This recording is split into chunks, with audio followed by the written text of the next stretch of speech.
Hi, welcome to Africa in Perspective. I'm Nelda. In today's video, we're going to be talking about how Trump has been throwing around tariffs around the world, and obviously African countries have been affected. If you're wondering what exactly a tariff is, basically it's like a tax that is imposed on imported goods. Usually countries do this so they can protect local industries, which means the price of goods that have been imported or brought into the country from other nations, those goods are going to be more expensive than the goods that have been made in the country, and then that means people will prefer the cheaper goods over the more expensive goods. It doesn't always work, but Trump thinks it's a good idea, so he's doing that. He's imposed it on a lot of countries, guys, but we're talking about how African countries have been affected. We're using South Africa as a case study because they got 30%. 30%. It's massive. There are countries which have been hit with more, like Lesotho got 50%. It's been reduced to 15%, but we're going to talk about that a little bit later. Now, the reason we're using South Africa as an example is South Africa has been absolutely fantastic when it comes to being an example of what a developing nation in Africa should be. Some people say it's developed. It's not really developed, is it now? Has one of the highest inequality rates in the world. Not one of, it is the highest. It has a Gini coefficient of 0.67. Absolutely insane, by the way. The top 10% of the country own 50% of the country. Very, very intense. But South Africa is a major economy. They represent us in the G20. They're the only African country in the G20. They're the only African country in BRICS, for example, which is made up of Brazil, Russia, India, China, and South Africa. So they're doing absolutely amazing. They export a lot of minerals, like 70% of the platinum in the world, plus, or even more. I think it's even closer to 90% comes from South Africa. They export diamonds, they export so many things, so many agricultural products, and even manufactured goods. So the fact that they've been hit with this tariff begs a lot of questions. And I think one of the main reasons, when I first heard of this, I was like, I wonder why was South Africa that got hit with this massive tariff. Now, Trump is a self-declared nationalist, so that means he cares about putting America first. His slogan when he was campaigning is "Make America Great Again," so I'm not really shocked about that. But the only issue is South Africa has been involved in so many things that may...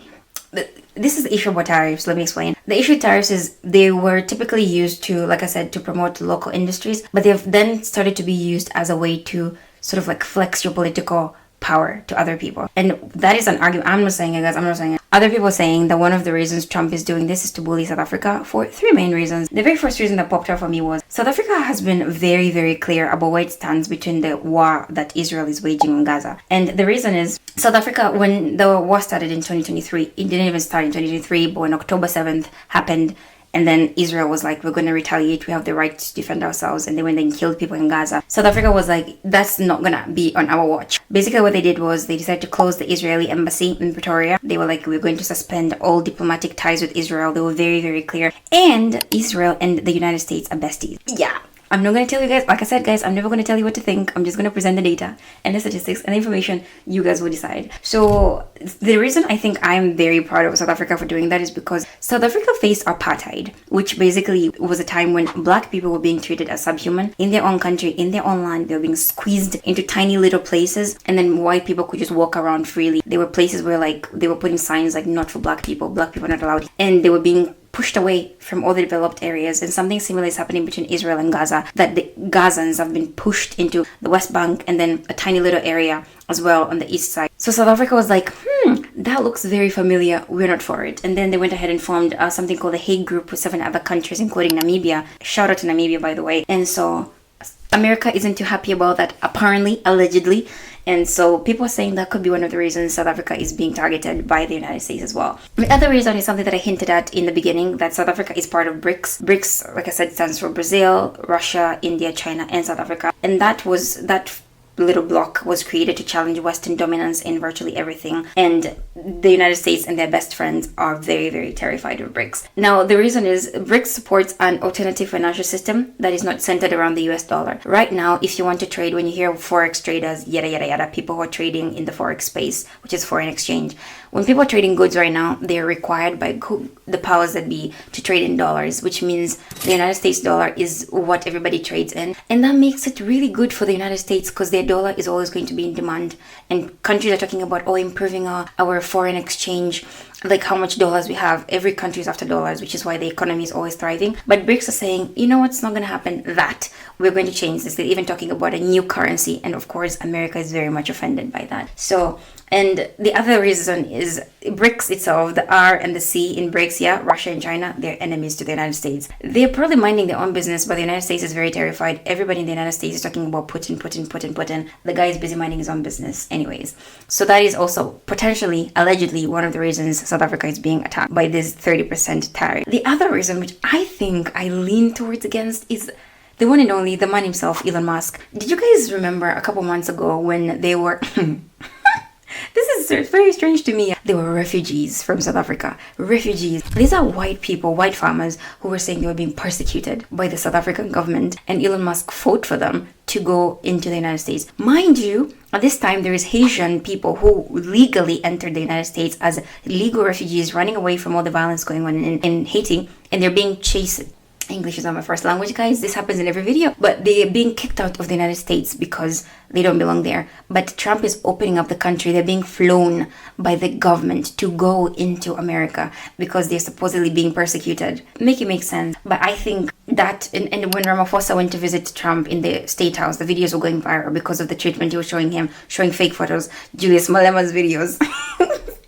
It was a whole thing, but I think there's something that has to play there as well, because Elon Musk and Trump were besties at some point. Now they have a fallout, and they've got into a very intense fight on Twitter, insulting each other. Elon Musk saying Trump is in the Epstein files. It's a whole thing. But I think all these factors could have played into the fact that South Africa, a very innocent country, you know, living their lives, dancing on a piano, they hit with 30% tariffs, not knowing. Now, there are so many ways this is going to impact both South Africa and America. I'm going to start with America because it's going to be easier to talk about them first. So the other thing is, I think this is actually a very crazy move for them, because it's actually going to push South Africa into the arms of other countries. So for them, their strategy, terrible. I think it's a terrible foreign strategy, because not only South Africa, because we're using South Africa as a case study, but all these other African countries, we're going to look for other countries to trade with, because one thing Africa is going to do is we are going to persevere. We are going to resist. So definitely that's going to happen. And you can see this already because Trump is aware of this. I made a video recently as well talking about how he invited 5 African presidents from the little Western bloc, very, very small nations,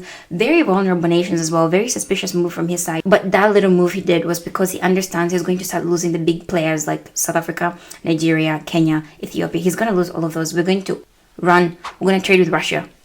We are. Okay, Burkina Faso is already besties with Russia now, and Trump is not aware of all of this. And I mean, he's probably aware of all of this, but it's just the policies that he's creating, pushing us away, discriminating against us, making us feel like we're begging for our goods to be sold to his country. Our goods are needed. Like the platinum from South Africa, you need your platinum. They are going to find people to buy it. Now, it is affecting South Africa, of course. We're not going to ignore that. People are very much dealing with unemployment already. I think South Africa's rate of unemployment is 33%. And the fact that these tariffs are hitting their industries, we're already struggling as a continent to industrialize, which is why people are saying this move is just bullying, basically. He wants us to go begging to the White House, being like, oh my God, as poor little Africans, what are we going to do without Trump? What are we going to do without America? We're not going to do that. Because one of the things that people are recommending is, okay, yeah, South Africa needs to start negotiating. Let's call SADC and the AU, let's go negotiate. I personally, when it comes to foreign policy, not that I have any knowledge of being a foreign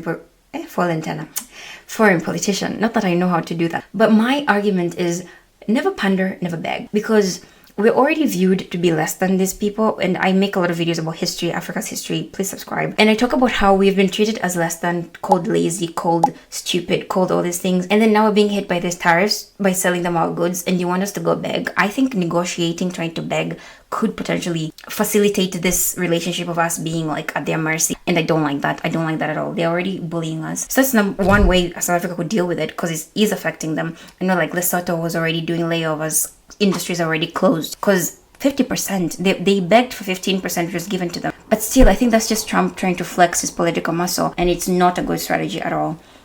The other way they can react to this, which I think they should, is, like I was saying, diversifying their export market. Somebody in the comment section said this a while ago, and he said, I don't know what video it was because I have now 50 plus videos, but he was talking about how one of the reasons Africa isn't developing, there's many reasons, guys, many, it's not just one, but one of them is that we're not industrializing and we trade with very few countries. And I think a country like South Africa is in the top 5 of the countries with most resources in the continent. It's number 2 actually after the DRC. South Africa has so much potential to be one of the greatest trading countries in the world. And we don't just trade resources, they also trade manufactured goods, and I think they can explore that by increasing the number of countries they're trading with. So if the United States is shutting the door, be like, okay, thank you, next. We move on to somebody else. And I think that would be my strategy if I was the Minister of Foreign Affairs in South Africa. Which, Tanzania, if you're watching this, Tanzanians, you can pick me to be the Minister of Foreign Affairs. I'll be very strict, guys, I promise. The other thing is, and this is something else that they can do, is providing financial support to the affected industries. Now, South Africa is already struggling. The money to be able to provide that financial aid is going to be very intense. They will have to squeeze their budget to be able to fill the gap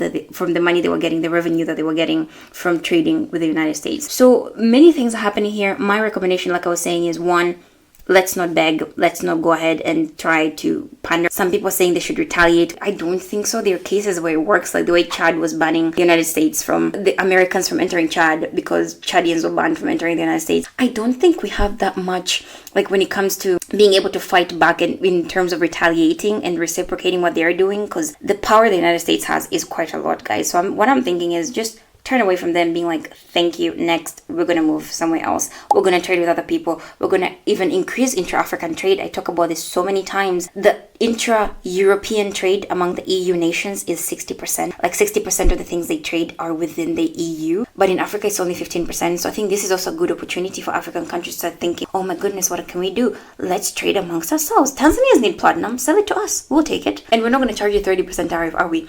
So just to close, I'm going to go through a list of other African countries that have been affected by this tariff. The ones with the higher tariffs are Lesotho, like I said, 50%. They were able to reduce it to 15%. But these guys export a lot of textiles, so they were very much affected by that, even temporarily. Madagascar, 47%. These guys export vanilla. And who doesn't use vanilla? Especially Americans, and how much they like eating junk food and cakes. Of course they need it, but they're being charged 47% to import their vanilla. To import the vanilla from Madagascar. Mauritius was hit with 40%. Botswana was hit with 37%. These guys have diamonds.